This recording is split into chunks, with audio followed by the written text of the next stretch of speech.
Bismillahirrahmanirrahim. Assalamualaikum warahmatullahi wabarakatuh. Innal hamdalillah nahmaduhu wa nasta'inu wa nastaghfiruh wa na'udzubillahi min syururi anfusina wa min sayyiati a'malina.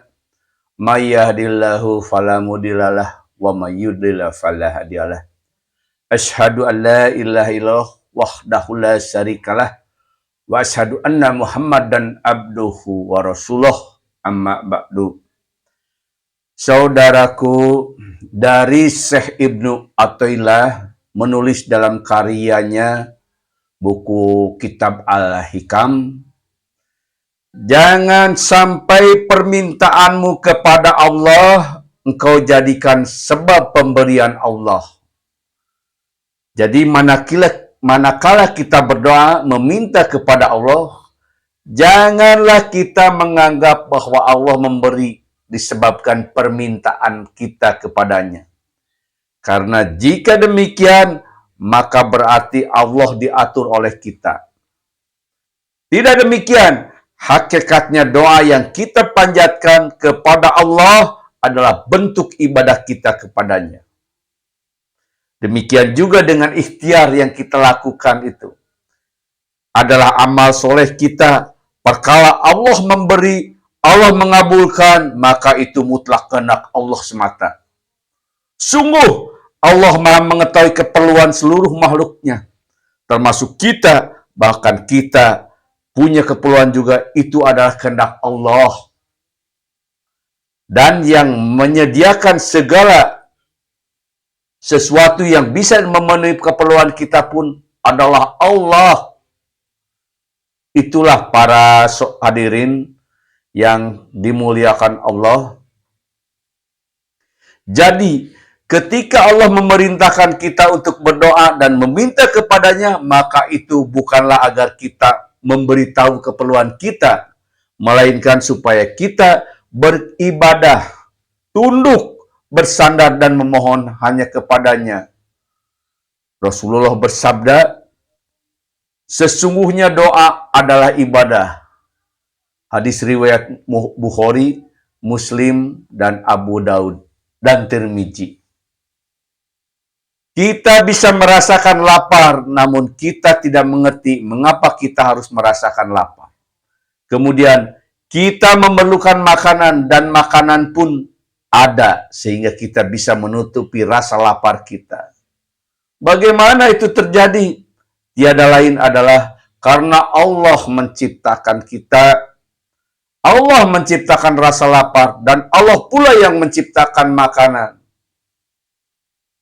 Allah menciptakan haus, Allah pula menciptakan air, Allah menciptakan paru-paru, dan Allah pula menciptakan oksigen.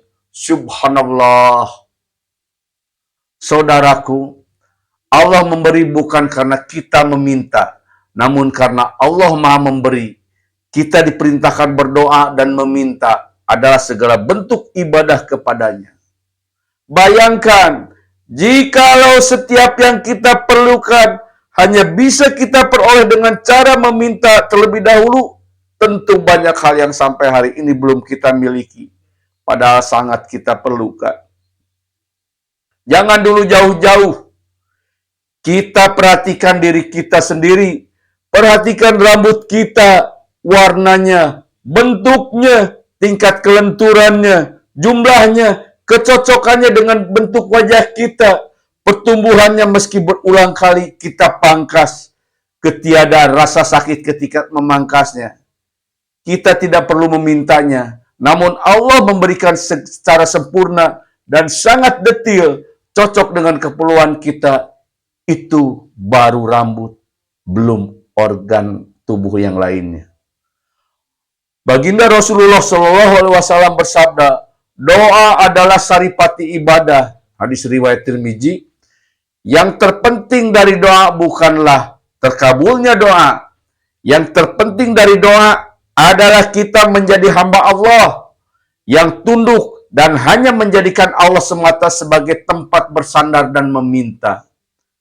Boleh jadi yang kita dapatkan sesuai dengan doa kita, namun boleh jadi tidak sesuai dengan doa kita. Namun itu tidaklah penting. Karena yang penting dari doa kita adalah kita mentauhidkan Allah Subhanahu wa taala, mengesahkan Allah Subhanahu wa taala. Kita harus bersyukur, alhamdulillah hidup di negara kesatuan Republik Indonesia ini. Negara yang menyembah Tuhan yang Maha Esa.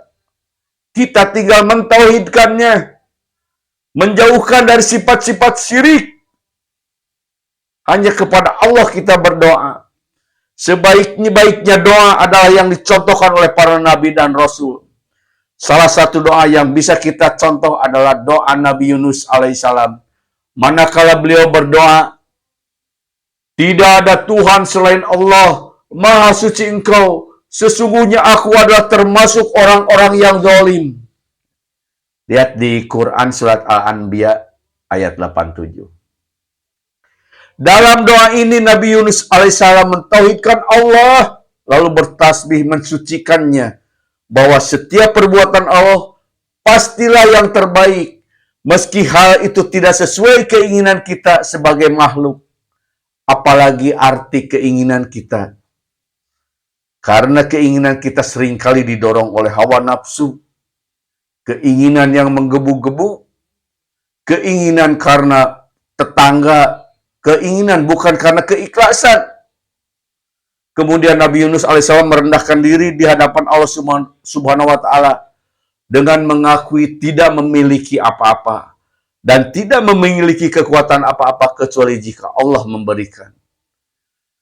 Maka saudaraku, semoga kita termasuk golongan orang-orang yang gemar berdoa kepada Allah sebagai bentuk ibadah kita kepadanya, diiringi rasa optimis, baik sangka dan keyakinan bahwa apapun takdir Allah pastilah yang terbaik bagi kita. Demikianlah apa yang saya sampaikan. Wassalamualaikum warahmatullahi wabarakatuh.